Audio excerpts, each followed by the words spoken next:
भक्ति श्रद्धा समर्पण का अद्भुत संयोग प्रभु श्री मुनि सुव्रत की छांव में एवं परम पूज्य गुरु मां के सानिध्य में बन रहा है श्रावक संस्कार एवं साधना शिविर का भव्य योग। भारत गौरव स्वस्तिधाम प्रणीत्री काव्य रत्नाकर युग प्रवर्तिका परम विदुषी लेखिका गणनी आर्यका 105 श्री स्वस्ति भूषण माताजी के मंगल सानिध्य एवं निर्देशन में आयोजित होने जा रहा है दश लक्षण महापर्व के अंतर्गत श्रावक संस्कार एवं साधना शिविर। शुभ तिथि 8 से 17 सितंबर 2024। स्थल स्वस्तिधाम जहाजपुर राजस्थान। आयोजक श्री 1008 मुनि सुव्रतनाथ दिगंबर जैन स्वस्तिधाम अतिशय क्षेत्र समिति जहाजपुर। निवेदक सकल दिगंबर जैन समाज जहाजपुर। अधिक जानकारी हेतु संपर्क करें। स्नेही बंधुओं, मौसम परिवर्तन कब हो जाए पता नहीं, है ना। कल दिन में कैसा मौसम था, शाम को कैसा था, और रात में कैसा था, और सुबह कैसा है, कुछ पता है? नहीं पता है। ऐसे ही हमारा जीवन चल रहा है। कल क्या होना है कुछ नहीं पता। सुबह हंस रहे हैं, दोपहर में रो रहे हैं, शाम को गुस्सा कर रहे हैं, रात को टेंशन कर रहे हैं, सुबह क्या होगा कुछ नहीं पता है। जैसे मौसम का कुछ नहीं पता है, वैसे तुम्हारे विचारों का, तुम्हारे भावों का भी कुछ भी पता नहीं है। मौसम विभाग में जो वैज्ञानिक बैठे होते हैं वो पता लगा लेते हैं कि कल कैसा मौसम होगा। कल बारिश होगी, कल धूप निकलेगी, कल गर्मी रहेगी, कितना टेम्परेचर होगा, मौसम विभाग वाले पता लगा लेते हैं। बोलिए हाँ या ना, और आपके मोबाइल में भेज देते हैं, ठीक है। और आप फिर घोषणा करना शुरू कर देते, कल ना बहुत बारिश होने वाली है, कल ना तूफान आने वाला है। ऐसा लगता वैज्ञानिक वो नहीं आप हो। सामने वाले को बताते समय आपका जो रिएक्शन जो होता है वो ऐसा होता कि तुम बहुत बड़े वैज्ञानिक हो जो सबको बता रहे कल बारिश होने वाली है। तुम बहुत बड़े ज्योतिषी और निमित्त ज्ञानी हो, कल बारिश होने वाली है। भाई तुझे कैसे पता चला? मोबाइल से मैं ही देख लूँगा मोबाइल। सामने वाला क्या कहता है मैं ही देख लूँगा मौसम, तू मुझे क्या बता रहा है?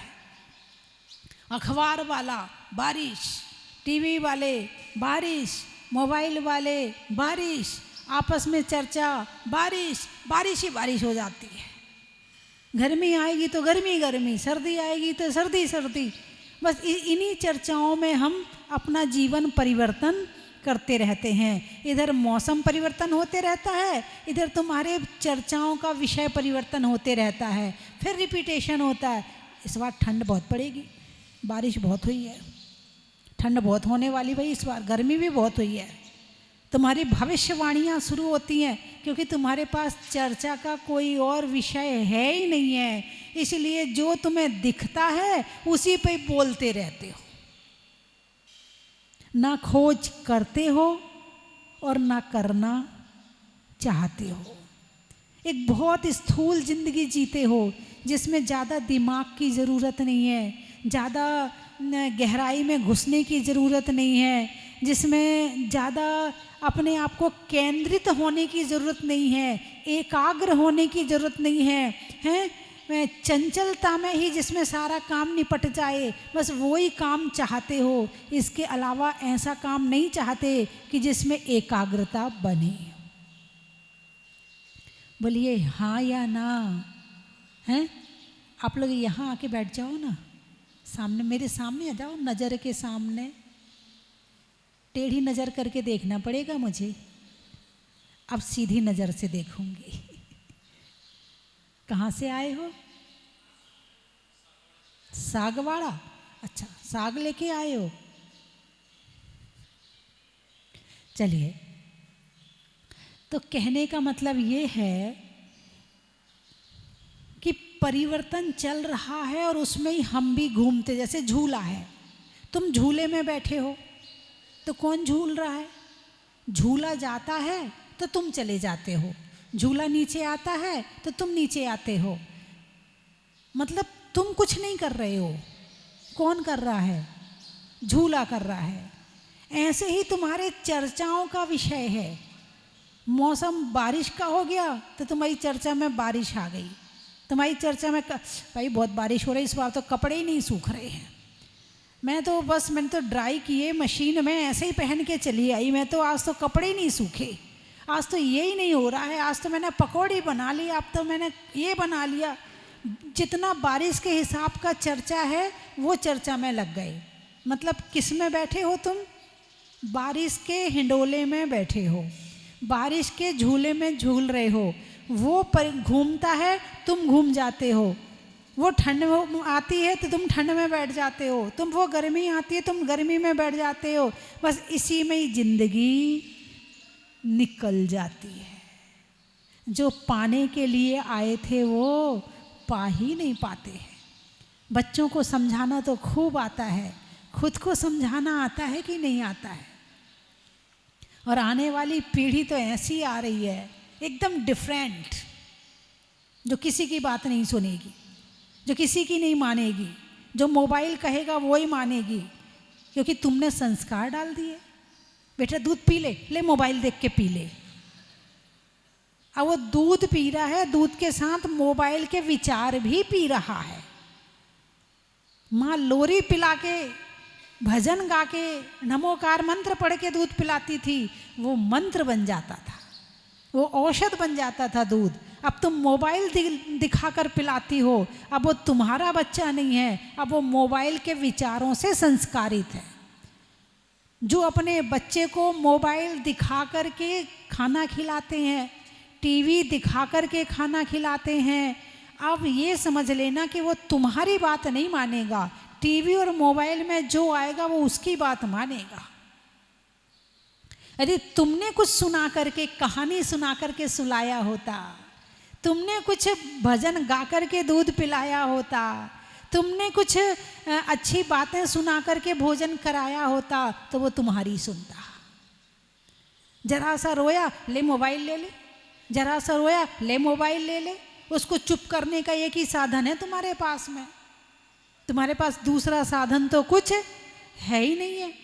उसकी आंखें खराब, और उसकी स्क्रीन लाइट से उसकी आंखों पर असर पड़ता है, उसके दिमाग की नसों पर असर पड़ता है, और जहाँ दिमाग पर असर पड़ेगा तो दिमाग का दबाव पूरे शरीर में जाता है, क्योंकि पूरे शरीर का संचालन किससे होता है? दिमाग से होता है। होता कि नहीं होता? तो जितना दिमाग पर दबाव पड़ेगा तो उससे पूरे शरीर का संचालन गड़बड़ हो जाएगा। बचपन से छोटे छोटे बच्चों को बीपी की समस्या, BP low, BP high, depression है, शुगर, हार्ट प्रॉब्लम, ये किससे हो रही हैं? ये मोबाइल के कारण से हो रही है। जितना बच्चों को दूर रखोगे मोबाइल से, उतना बच्चे स्वस्थ रहेंगे, विचारों से संस्कारित होंगे, और थोड़ा उन्हें सोचने समझने का मौका मिलेगा। तो क्या अभी सोचते समझते नहीं? टाइम कहाँ मिलता है सोचने का? मोबाइल से निकला तो पढ़ाई में लग गया, पढ़ाई से निकला तो टीवी में लग गया, टीवी से निकला तो मोबाइल में लग गया। तुम दिमाग को रेस्ट देते कहाँ हो? और जिससे 24 घंटे काम करवाओगे, सबसे जल्दी वो ही खराब होगा। बात समझ में आई कि नहीं आई? भाई कोई गाड़ी है, अब एक गाड़ी दिन में 10 घंटे चल गई, अब उसे रेस्ट दो। अब उस गाड़ी को तुम 24 घंटे चलाओ चलाओ चलाओ चलाओ, तो जो गाड़ी तुम्हारी 5 साल काम करने वाली थी वो 2.5 साल में खराब हो जाएगी। बोलिए हाँ या ना? तो दिमाग भी एक मशीन है। तुम जितना मोबाइल देखोगे, जितना इसके जिस पर जोर डालोगे, जितना इसे रेस्ट नहीं दोगे, तो ये उतना जल्दी खराब हो जाएगा। पहले के लोगों का दिमाग जो है बुढ़ापे तक बढ़िया रहता था, और अब देखो तो वो 30 साल 20 साल वाले को डिप्रेशन की बीमारी हो गई। कारण क्या है? मोबाइल, स्ट्रेस, टेंशन, कुछ बनने की तमन्ना, पहले तो आराम से खेलते खाते थे 18 साल तक, 15 साल तक, कुछ नहीं बनना है, देखेंगे जो होगा। अब वो 10वीं पास हुई, उसके पहले ही उसकी टेंशन शुरू हो जाती है, मुझे ये बनना है, मुझे इतने % लाना है, मुझे इतनी टफ जिंदगी आ गई है, इतनी टफ जिंदगी आ गई है कि अपन लोगों की जिंदगी तो बहुत सहजता में जी गई है। और कुछ ना मिले तो कुछ ना खराब करे तो ये मोबाइल तो खराब कर ही रहा है। मुझे चर्चा तो कुछ और करनी है, चर्चा मोबाइल की आ गई, कर ही लेती हूँ, क्योंकि भला चाहती हूँ ना आपका, इसलिए ये चर्चा भी कर लेती हूँ कि जितना कम मोबाइल चलाओगे उतना दिमाग सुखी रहेगा। और जिनको अखबार पढ़ने की ज़रूरत ना हो वो अखबार ना पढ़ें, जिनको न्यूज़ सुनने की ज़रूरत ना हो वो न्यूज़ ना सुने, क्योंकि वहाँ से भी क्या मिलता है, टेंशन की सामग्री मिलती है। क्या मिलता है वहाँ से भी, मतलब बरस रही है टेंशन की सामग्री और तुम्हें पता नहीं चल रहा। एक बात और याद आ रही है, कहो तो सुना दूँ। आप मोबाइल चलाते हो या मोबाइल वाले आपको चलाते हैं? बोलिए। आप मोबाइल चलाते हो या जो दूर बैठे लोग हैं वो आपको चला रहे हैं? बहुत गहरी बात है, बहुत गहरी बात है। आप मोबाइल नहीं चला रहे, आपको क्या देखना है ये आपको नहीं पता है, क्या दिखाना है वो वहाँ बैठे बटन दबा रहे हैं, और जो वो कहते हैं वो तुम करते हो, वो जो दिखाते हैं वो तुम देखते हो, जो तुम्हें देखना है वो तुम बिल्कुल नहीं देखते हो, जो तुम्हारे भले के लिए है वो तुम बिल्कुल नहीं देखते हो। वहाँ पर बड़े बड़े दिमाग वाले बैठे हैं, तुम एक बटन दबाते हो। कितने लोगों ने एक वीडियो पूरी देखी है, वहाँ पता होता है, लोग बैठे होते हैं वहाँ पर, और कौन सी वीडियो ज़्यादा सर्च कर रहा है वहाँ सारी काउंटिंग होती है, और वहाँ पर जिस चीज़ को ज़्यादा सर्च किया जाता है या ज़्यादा देखा जाता है वो उस चीज़ को भेजना शुरू कर देते हैं, ये लो ये लो ये लो ये लो, और तुम देख देख के अपना दिमाग खराब करते हो और वो पैसा कमाते हैं। अरे बोलिए ना, तुम सीरियल ज़्यादा देख रहे हो, वो सीरियल भेज रहे हैं, तुम गंदी वीडियो देखोगे वो गंदी वीडियो भेजेंगे, तुम प्रवचन सुनोगे वो प्रवचन भेजेंगे। तुम्हारी स्क्रीन पर जो एकदम से कोई चीज़ आ रही है ना, वो क्या है, जो सबसे ज़्यादा सर्च करी जा रही है वो है, अथवा जो वो दिखाना चाहते हैं वो है। यानी तुम एक बटन भी दबाते हो ना तो वहाँ बहुत सारे लोग काम कर रहे हैं, ये इतने सारे इंजीनियर हैं ना, ये क्या काम कर रहे हैं, ये यही काम तो कर रहे हैं वहाँ बैठ कर के, कि कितने लोग देख रहे हैं, क्या सर्च कर रहे हैं, कौन सी वीडियो दिखानी है, कैसी दिखानी, कैसे कपड़े पहनाने हैं, कौन से पसंद किए जा रहे, कौन सी ज्वेलरी बिक रही, उन्हें सब पता है तुम क्या क्या मंगा रहे हो खाने में।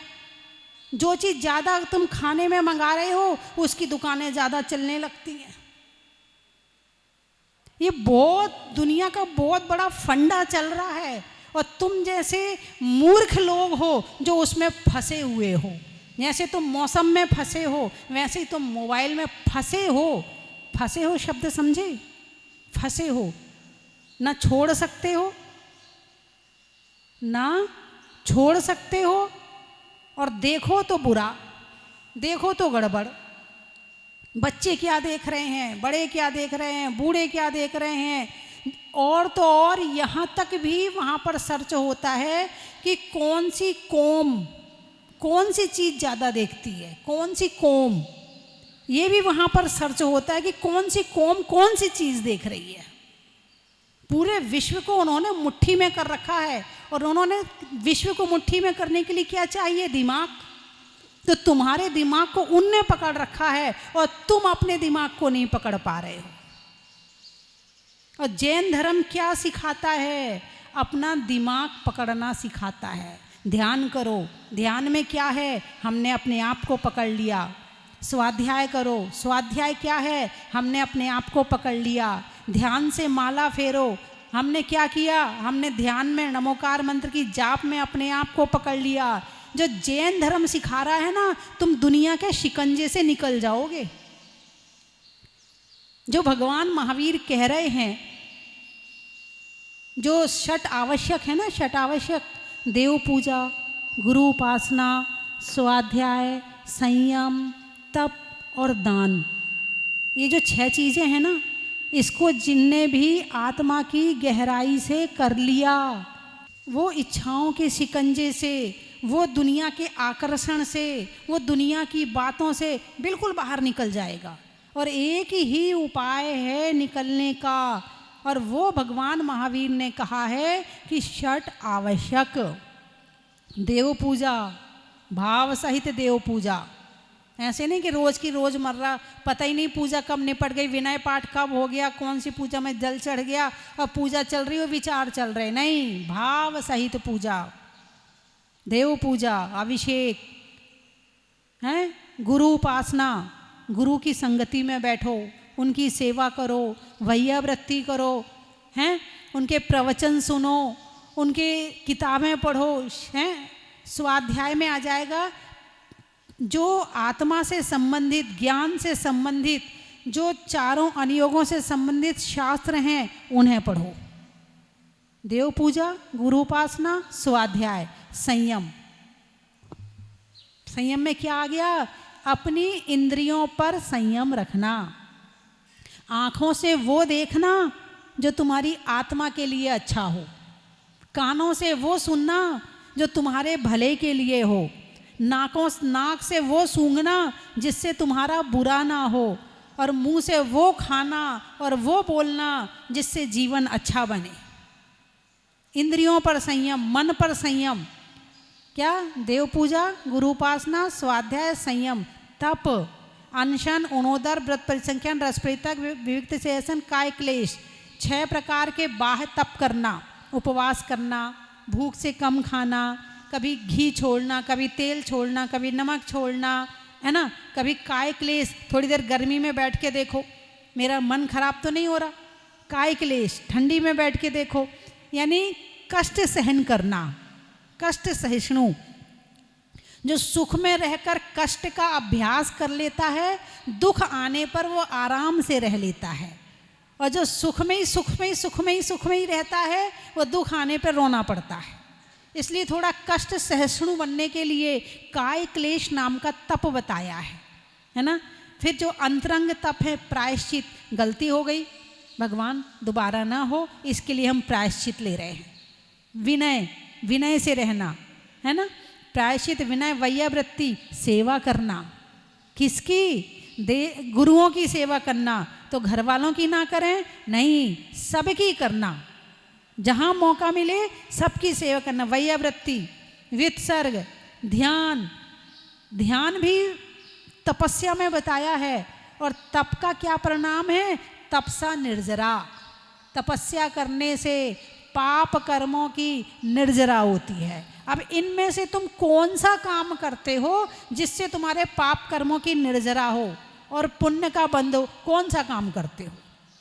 वो ही काम करते हैं जिससे पाप का बंध हो और पुण्य कर्मों की निर्जरा कर लेते हो, बल्कि उल्टा और कर लेते हो, है ना। संयम, तप और दान। दान भी रोज करना चाहिए, प्रतिदिन करना चाहिए। दिए बिना सोना नहीं और दे करके रोना नहीं। क्या कहा है? दान षट आवश्यक में है, 4 प्रकार का दान है। औषध, शास्त्र, अभय, आहारा। औषध दान, ज्ञान दान, अभय दान, आहार दान। अब इसमें से तुम कौन कौन सा कर रहे हो ये आप देखो। दिए बिना, बोलिए ना, दिए बिना सोना नहीं और दे करके रोना नहीं। थोड़ा बेस बढ़ा देना। दे करके रोना नहीं। तो बात चल रही है भाव परिवर्तन की। कौन से परिवर्तन की? भाव परिवर्तन। भावों के द्वारा जो मिलता है वो भाव है। नरक भाव, देव भाव, मनुष्य भाव, त्रियंच भाव। तो नरक भव की और देव भव की चर्चा अपन ने परसों करी थी कि नरक में कैसे हमने नरक की सारी आयु पूरी करी है, जघन्य आयु से लेकर एक एक समय बढ़ा कर के 33 सागर तक की। ज्वेलरी की तैयारी करते, हम सारी तैयारी करते हैं, यदि नहीं करते हैं तो हम जीने की तैयारी नहीं करते हैं। इसीलिए ये जीवन गड़बड़ हो जाता है। कपड़े भी बढ़िया आ जाते हैं, ज्वेलरी भी बढ़िया आ जाते हैं, खाना भी बढ़िया आ जाता है, सब कुछ बढ़िया हो जाता है, मगर ये खराब रहता है पूरे दिन। बोलिए हाँ या ना। तो ये सामायिक जो है ना, ये जीवन की तैयारी करने का टाइम है, ये कि मुझे क्या करना है और क्या करना चाहिए, वो धर्म क्या कहता है उस समय चिंतन करो। 12 भावना में भगवान महावीर ने क्या कहा है, राजा राणा छत्रपति, अरे जब ऐसा है तो ये क्या है, ये क्या है। कर्म को एक एक चीज़ों पर चिंतन करो, वो 48 मिनट आपके जीवन को बदल देंगे। बोलिए हो सकता कि नहीं हो सकता? करना चाहिए कि नहीं करना चाहिए? नहीं, अच्छा नहीं करना चाहिए, नहीं। अपने जीवन को अच्छा बनाना चाहते हो कि नहीं बनाना चाहते? पहले तो ये बताओ, कौन कौन अपने जीवन को अच्छा बनाना चाहता है? अच्छा, सब सभी बनाना चाहते हैं। जो टीवी में देख रहे वो भी हाथ उठा लें। अच्छा, तो अच्छा बनाने के लिए क्या करना पड़ेगा? अब बोलिए ना, मैंने अभी बताया तो था क्या करना पड़ेगा। सामायिक करनी पड़ेगी। तो सामायिक कौन करे माता जी? आप लोग आप ही कर लो। ये तो आपके लिए होती है, हम लोगों के लिए थोड़ी है। इसीलिए तो दुख हैं, इसीलिए तो कष्ट हैं, इसीलिए तो बीमारियां हैं, इसीलिए तो परेशानियां हैं। यदि सामायिक करने लगो तो आधा काम ठीक हो जाए, जो गड़बड़ हो रहा था आधा काम ठीक हो जाए। बोलिए हाँ या ना। तो भगवान महावीर की बात मानोगे तो सुखी तो रहोगे ही रहोगे, और नहीं मानोगे तो भाव परिवर्तन तो चल ही रहा है। अब सुनिए, मनुष्य भाव में क्या होता है। अंतर मुहूर्त की आयु और अंतर मुहूर्त में जितने समय होते, मुहूर्त में से एक समय को कम करो और जितने समय होंगे उसमें वो सब अंतर मुहूर्त के अंतर्गत आएंगे। ठीक है। अब मनुष्य पर्याय में सबसे पहले तो एक समय से लेके अंतर मुहूर्त तक की आयु पूरी करी। जैसे माँ के गर्भ में आके चले भी गए, माँ को पता नहीं चला। ऐसे अनंत जीव हैं, अनंत जीव हैं जो भाव परिवर्तन कर रहे हैं। वो माँ के गर्भ में आते हैं, माँ को पता भी नहीं चलता है और उसके पहले वो मर जाते हैं। एक समय से लेके अंतर मुहूर्त तक की आयु पूरी करी। एक समय, फिर 2 समय, फिर 3 समय, फिर 4 समय, फिर उसमें फिर मिलाकर फिर 1 आवली, फिर 2 आवली, फिर ऐसे करके पूरा अंतर मुहूर्त पूरा किया। इसमें ही अनंत काल, अनंत समय बीत जाता है, अनंत काल बीत जाता है। फिर अंतर मुहूर्त 1 समय, फिर अंतर मुहूर्त 2 समय, फिर मुहूर्त पे आए, फिर ऐसे ऐसे बढ़ते बढ़ते बढ़ते बढ़ते बढ़ते जो मनुष्य पर्याय की उत्कृष्ट आयु है वो 3 पल्ल है। कितनी है? 3 पल्ल है। 3 पल्ल की काउंटिंग वही जो गड्ढा भरते हैं, रोम काट करके गड्ढा भरते हैं, फिर 100 साल में एक रोम निकालो, एक बाल निकालो। जब वो गड्ढा निकल जाएगा तो वो व्यवहार पल्ल होता है। फिर कई व्यवहार पल्लों का आधा पल्ल होता है, फिर कई आधा पल्लों का पल्योपम होता है ना। तो 3 पल्ल की आयु पूरी करी। मनुष्य की जो उत्कृष्ट आयु है वो 3 पल्ल होती है।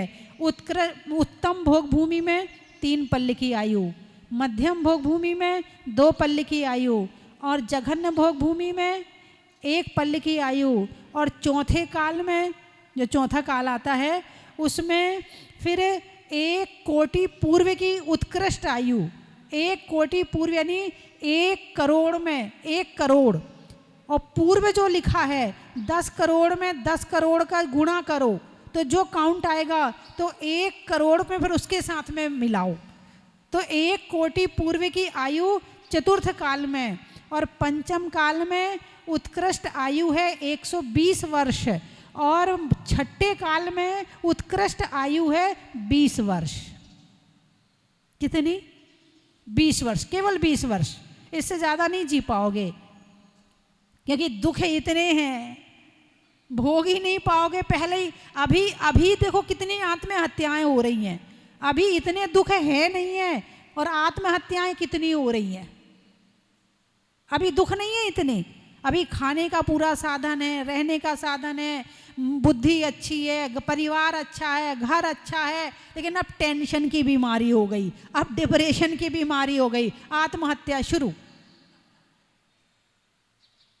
मनुष्य पर्याय कितनी कीमती है नहीं जानते हो, हैं? जैसे एक अंगूठी का, तुम्हारे हीरे की अंगूठी पहने हो और समुद्र में नहाने गए, और नहाते नहाते वो हीरा उसमें गिर गया, अब बताओ उसका मिलना साधारण बात है या मुश्किल बात है? असंभव सा है वैसे तो, हैं?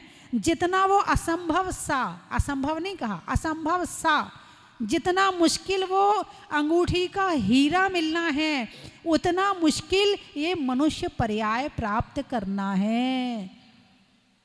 और इसको कैसे गंवा रहे हैं? खेल में, खा के, भोगों में, टेंशन में, लड़ने में, क्रोध में, कषायों में, शरीर में, बस इसी में ही लगे पड़े हैं, इसका उपयोग नहीं कर पा रहे हैं। ये तो मैंने बहुत सरल बात बताई है, मनुष्य पर्याय का मिलना। समुद्र, जो ये समुद्र मनुष्य इसे भारत को छू रहा है, ये चीन में भी है, फिर यही जापान में भी आगे जाके, फिर दूसरे अमेरिका में भी समुद्र यही वाला। तो अमेरिका के छोर में सुई डालो और भारत के छोर में धागा डालो। अब कल्पना करो कि वो धागा कभी सुई की छेद में जाएगा।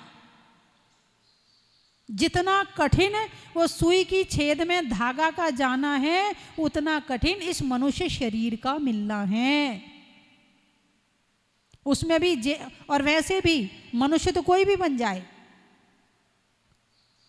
लेकिन धर्म मिल जाए, जैन कुल मिल जाए, भगवान महावीर की वाणी मिल जाए, आत्मा का ज्ञान मिल जाए, तत्व की चर्चा मिल जाए, प्रवचन सुनने को मिल जाए, समझ में आ जाए, ये भी बहुत बड़ी बात है। नहीं तो बहुत से ऐसे जीव हैं जिनके दिमाग बचपन से पागल होते हैं, बचपन से दिमाग खराब होता है। होता कि नहीं होता है? हम तो सब अच्छे बैठे ना, इतना सब कुछ मिलने के बाद भी यदि हम अपने आत्मा का उद्धार नहीं कर पाए तो फिर छठे काल में पैदा होना पड़ेगा। फिर मार काट, लड़ाई भिड़ाई, यहाँ तो धर्म सुनने मिल रहा, वहाँ तो वो भी नहीं मिलेगा। हो जाना छठे काल में पैदा, बस करते रहना यही काम, जो क्रोध कषाय यहाँ कर रहे हैं ना, वही वहाँ करते रहना, क्योंकि जो करोगे वही बीज बो रहे हो, और जो बीज बोओगे उसी की फसल आएगी, और जो फसल आएगी वो फल तुम्हें ही खाने पड़ेंगे, कोई दूसरा नहीं खाएगा। कर लो अभी जितना करना है। निमित्त तो सामने वाला है कषाय करने में, लेकिन पाप का बंध हमें हो रहा है। आप लोग तो सीरियस हो गए। है ही बात सीरियस होने की, है ही अपने को जागृत करने की, है ही बात अपने आप को सुधारने की, और इतना सुनने के बाद भी ना सुधार पाए तो समझना बहुत बड़े पाप कर्म का उदय है कि पाप ही पाप इकट्ठा कर रहे हो। लेकिन इतना पुण्य तो है कि आपके सुनने के भाव हैं, इतना पुण्य तो है कि आपने रुचि से सुना है, इतना पुण्य तो है कि आपके अंदर कुछ हो रहा है कि नहीं मुझे कुछ अच्छा करना है, इतना पुण्य तो आपने कर ही लिया। नहीं तो संसार में ऐसे बहुत जीव हैं जो आते हैं, जन्म लेते हैं और जीवन में कभी नमोकार मंत्र भगवान का नाम भी नहीं लेते हैं और मर जाते हैं। ऐसे बहुत जीव, बहुत मनुष्य हैं, एक नहीं, क्योंकि मनुष्य भाव परिवर्तन चल रहा है। ये परिवर्तन कैसे होगा? ऐसे ही तो होगा, कल्याण का मार्ग शुरू दिन मिल जाएगा तो तुम मोक्ष नहीं पहुंच जाओगे। तो बड़ा पुण्य किया होगा जो जैन कुल मिला, भगवान महावीर मिले, 24 तीर्थंकर की भक्ति मिली, अच्छे भाव मिले, धर्म करने के भाव हुए, बहुत पुण्य है तुम्हारा। अपने आप को बहुत बड़ा पुण्यात्मा मानना कि तुमने कोई कई जन्मों में पुण्य किए थे, जो यहाँ आकर तुम जैन कुल में पैदा हुए और ये सब कुछ मिल गया और उसके साथ भाव मिल गए। नहीं तो अभी सो रहे होंगे कुछ लोग, अभी तो सो के भी नहीं उठे होंगे और कोई जगाने जाएगा, मम्मी क्यों परेशान करती हो, आज ही तो सोने को मिला है, बेटा मंदिर चल। रहने दो मम्मी, मुझे नहीं जाना मंदिर। बहुत पड़े होंगे अभी बिस्तर में। अरे बोलिए ना, जिन्हें मंदिर का कुछ पता ही नहीं है। अनंत काल से सोए, अनंत काल से खाए और अभी भी वही करे जा रहे हैं, तो कब जाके धर्म करोगे। मैं 3 चीजें बोलूंगी, आपको कहना बड़ा ही महत्व है। स्वभाव में नर्म का, भोजन में गर्म का और जीवन में धर्म का, फूल के खिलने का, मित्रों से मिलने का और मनुष्य जन्म में जैन कुल मिलने का, छोड़ने में आसक्ति का, करने में अभिव्यक्ति का और मनुष्य पर्याय मिलने पर भगवान की भक्ति का। बड़ा ही महत्व है। घड़ी में टिक टिक का, नहीं करने में चिक चिक का और करने में प्रतिदिन एक सामायिक का। शांति धारा की झारी का, धरती पर नारी का और करने में प्रतिदिन सामायिक करके अपने जीवन की तैयारी का। बड़ा ही महत्व है। बुद्धि तेज होती है सामायिक करने से, मन शांत होता है और जीवन अच्छा होता है। चलिए, कहाँ कहाँ से आए हैं? मेरठ से। हरिद्वार में मठ का, वृक्षों में बट का और आने वालों में मेरठ का। कानपुर, गाने में सुर का, नृत्य में नुपुर का और आने वालों में कानपुर का। बड़ा ही महत्व है। कौन सा गांव? घाटा का गांव। अच्छा, घाटा पड़ गया। नदी में नाव का, शरीर में पांव का और आने वालों में घाटा का गांव का। बड़ा ही महत्व है। पुना, पान में चूना का, गाड़ियों में लूना का और आने वालों में पूना का। बड़ा ही महत्व है। भोपाल, सर्दी में साल का, पूछने में हाल का और आने वालों में भोपाल का। बड़ा ही महत्व है। गुलबर्गा। अच्छा, गुलबर्गा, चलो बताती हूँ। नहीं देने में दगा का, रिश्तों में सगा का और आने वालों में गुलबर्गा का। बड़ा ही महत्व है। चित्री, अच्छा, भोजन में बरी का, बैठने में दरी का और आने वालों में चीतरी का। बड़ा ही महत्व है। दिल्ली, त्रियंचों में बिल्ली का, डंडा में गिल्ली का और आने वालों में दिल्ली का। बड़ा ही महत्व है। और सागवाड़ा, हाँ सागवाड़ा वाले बैठे हैं। जनवरी में जाड़ा का, जाड़े में काढ़ा का और आने वालों में साग बाड़ा का। बड़ा ही महत्व है। सावन की घटा का, फूल में कांटा का और आने वालों में कोटा का। बड़ा ही महत्व है। हटने में तिमिर का, हटने में तिमिर का, तीर्थंकरों में वीर का और लगने वाले 10 लक्षण पर्व पर शिविर का। बोलिए 24 भगवान की जय। जय जिनेन्द्र बंधुओं, अस्से कार्य क्षेत्र स्वस्तिधाम की पावन धरा पे परम पूज्य भारत गौरव गणनीय आर्य का स्वस्ति भूषण माता जी के मंगल पावन सानिध्य में होने जा रहा है 40 दिवसीय भव्य चालीसे का पाठ, जिसको कराकर आप शातिशय पुण्यवंत की प्राप्ति कर सकते हैं। सबकी मनोकामना को पूर्ण करने वाला है पाठ, जिसकी निछावर राशि 1 दिवसीय पाठ की राशि 2100 रुपये है। आप सभी अपना नाम लिखवाकर शातिशय पुण्यवंत की प्राप्ति करें। जय जिनेन्द्र। स्वस्ति धाम, आओ स्वस्ति धाम, चलो स्वस्ति धाम, चलो स्वस्ति धाम, चलो स्वस्ति धाम, आओ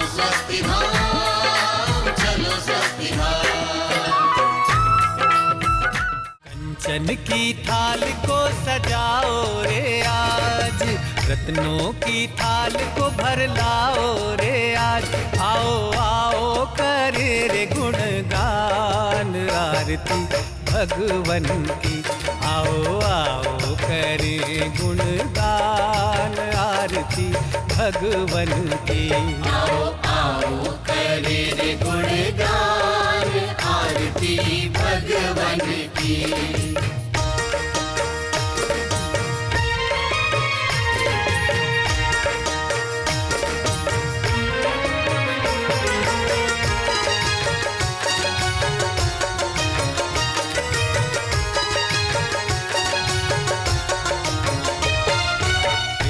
सुमित्र के राज दुलारे, माँ पद्मा जी के नैनों के तारे। पिता सुमित्र के राज दुलारे, माँ पद्मा जी के नैनों के तारे। भक्ति श्रद्धा समर्पण का अद्भुत संयोग प्रभु श्री मुनि सुव्रत की छांव में एवं परम पूज्य गुरु मां के सानिध्य में बन रहा है श्रावक संस्कार एवं साधना शिविर का भव्य योग। भारत गौरव स्वस्तिधाम प्रणीत्री काव्य रत्नाकर युग प्रवर्तिका परम विदुषी लेखिका गणनी आर्यका 105 श्री स्वस्ति भूषण माता जी के मंगल सानिध्य एवं निर्देशन में आयोजित होने जा रहा है दशलक्षण महापर्व के अंतर्गत श्रावक संस्कार एवं साधना शिविर। शुभ तिथि 8 से 17 सितंबर 2024। स्थल स्वस्तिधाम जहाजपुर राजस्थान। आयोजक श्री 1008 मुनि सुव्रतनाथ दिगंबर जैन स्वस्तिधाम अतिशय क्षेत्र समिति जहाजपुर। निवेदक सकल दिगंबर जैन समाज जहाजपुर। अधिक जानकारी हेतु संपर्क करें